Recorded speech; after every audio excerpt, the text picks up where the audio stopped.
जय हिंद। आज की इस वीडियो में हम लोग देखने वाले हैं प्राचीन भारत के प्रश्नों को, जो किसी भी एग्जाम के लिए महत्वपूर्ण होगा, जिसका टॉपिक है बौद्ध धर्म। तो चलिए बिना किसी लेट के शुरू करते हैं। आज का हमारा प्रश्न है क्वेश्चन नंबर 181। बौद्ध धर्म के संस्थापक या प्रवर्तक कौन थे? गौतम बुद्ध। ठीक है, बौद्ध धर्म के संस्थापक या प्रवर्तक कौन है? तो गौतम बुद्ध है। अगला प्रश्न है गौतम बुद्ध का जन्म कब हुआ था? 563 ईसा पूर्व में। कहाँ हुआ था? लुम्बिनी में। ठीक है, कपिल वस्तु के लुम्बिनी में हुआ था। अगला प्रश्न है एशिया का ज्योतिपुंज लाइट ऑफ एशिया किसे कहा जाता है? तो महात्मा बुद्ध को कहा जाता है। लाइट ऑफ एशिया किसे कहा जाता है दोस्तों? तो महात्मा बुद्ध को कहा जाता है। ध्यान रखिएगा, महात्मा बुद्ध को ही गौतम बुद्ध कहा जाता है। ठीक है, अगला प्रश्न है गौतम बुद्ध का बचपन का नाम क्या था? तो सिद्धार्थ। गौतम बुद्ध का बचपन का नाम क्या था? सिद्धार्थ था। अगला प्रश्न है गौतम बुद्ध के पिता का नाम क्या था?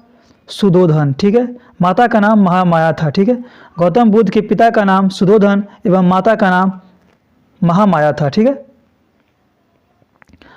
अगला प्रश्न है गौतम बुद्ध की पत्नी का क्या नाम था? यशोधरा। ठीक है, पुत्र का नाम था राहुल और पत्नी का नाम था यशोधरा और पुत्र का नाम था राहुल। ठीक है, गौतम बुद्ध की पत्नी का नाम यशोधरा था। अगला प्रश्न है सिद्धार्थ यानी बुद्ध के गृह त्याग की घटना को बौद्ध धर्म में क्या कहा गया है? तो महाभिनिष्क्रमण कहा गया है। क्या कहा गया दोस्तों? महाभिनिष्क्रमण कहा गया है। सिद्धार्थ के गृह त्याग की घटना को बौद्ध धर्म में क्या कहा गया दोस्तों? महाभिनिष्क्रमण कहा गया है। अगला प्रश्न है सन्यासी बनने के बाद सिद्धार्थ ने वैशाली पहुंच अपना प्रथम गुरु किन्हें बनाया था? अल्लाह कलाम को बनाया था। ठीक है, सन्यासी बनने के बाद सिद्धार्थ ने वैशाली पहुंच अपना प्रथम गुरु अल्लाह कलाम को बनाया था। अगला प्रश्न है गौतम बुद्ध को किस नदी के तट पर ज्ञान की प्राप्ति हुई थी? निरंजनाय। ठीक है, गौतम बुद्ध को किस नदी के तट पर ज्ञान की प्राप्ति हुई थी? निरंजनाय यानी फल्गु नदी के तट पर। बुद्ध के जीवन से संबंधित बौद्ध धर्म के प्रतीक। ठीक है, एक तरफ दिया गया है घटना, एक तरफ दिया गया है प्रतीक। ठीक है, इसको देखते हैं।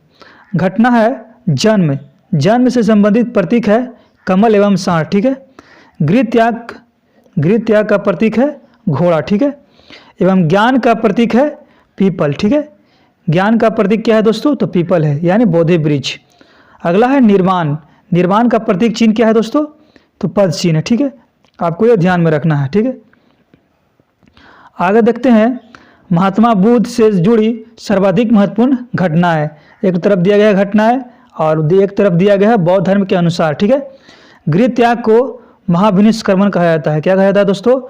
महाभिनिष्क्रमण कहा जाता है गृह त्याग को। ठीक है, ज्ञान प्राप्ति को संबोधि कहा जाता है। ज्ञान प्राप्ति को क्या कहा जाता है? संबोधि कहा जाता है।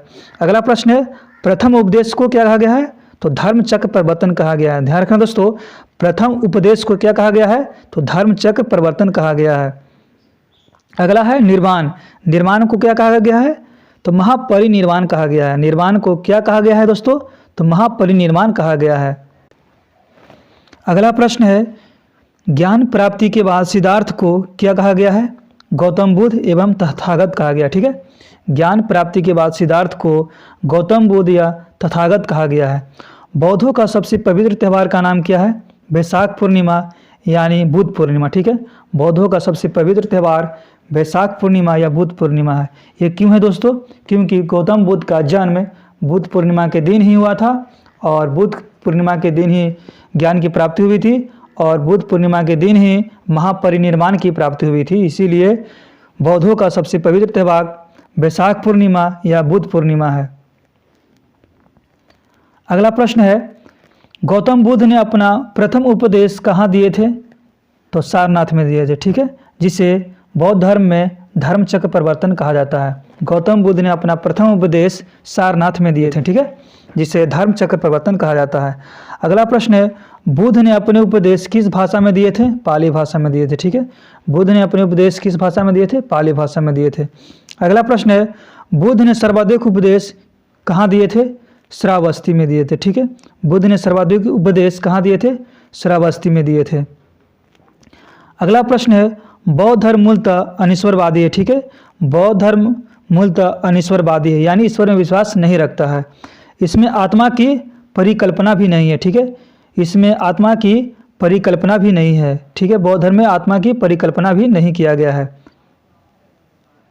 अगला प्रश्न है, बौद्ध धर्म में पुनर्जन्म की मान्यता है। दोस्तों ध्यान रखिएगा, बौद्ध धर्म में पुनर्जन्म की मान्यता है। ठीक है, अगला प्रश्न है, विश्व दुखों से भरा है का सिद्धांत बुद्ध ने उपनिषद से लिया था। ठीक है, विश्व दुखों से भरा है का सिद्धांत बुद्ध ने कहाँ से लिया था? उपनिषद से लिया था। ठीक है, अगला है, बौद्ध धर्म के बारे में हमें विशद ज्ञान की प्राप्ति, बौद्ध धर्म के बारे में हमें विशद ज्ञान की प्राप्ति किससे प्राप्त होती है?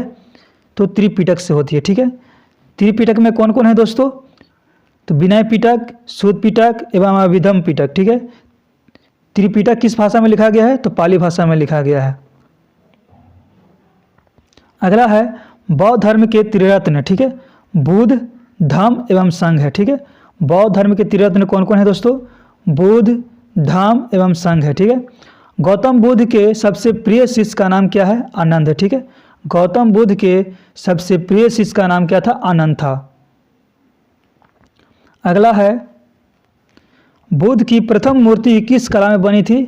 मथुरा कला में बनी थी। ध्यान रखना दोस्तों, बुद्ध की प्रथम मूर्ति किस कला में बनी थी? तो मथुरा कला में बनी थी, जबकि सर्वाधिक संख्या में गंधार कला में बनी थी। ठीक है, अगला प्रश्न है, धार्मिक जुलूस का प्रारंभ सबसे पहले किसने किया था? तो बौद्ध धर्म ने किया था। धार्मिक जुलूस का प्रारंभ सबसे पहले बौद्ध धर्म ने किया था। अगला प्रश्न है, अष्टांगिक मार्ग, अष्टांगिक मार्ग का विचार किसने दिया था? गौतम बुद्ध ने दिया था। ठीक है, आपको ध्यान रखना होगा, अष्टांगिक मार्ग का विचार गौतम बुद्ध ने दिए थे। ठीक है, बौद्ध धर्म एवं जैन धर्म में समानता है अनिश्वरवाद में। ठीक है, बौद्ध धर्म एवं जैन धर्म में क्या समानता है? तो अनिश्वरवाद में समानता है। अगला प्रश्न है, बौद्ध धर्म हीनयान एवं महायान में कब विभाजित हुआ था?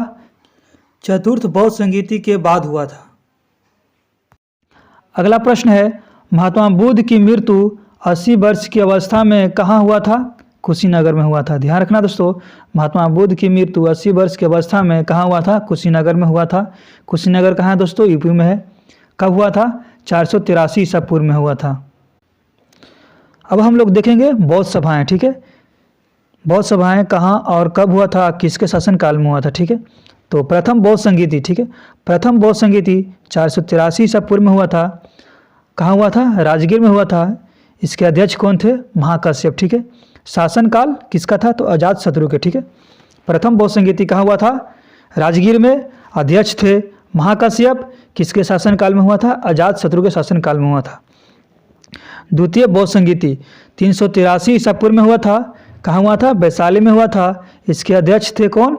तो सवाकाम्य अध्यक्ष थे।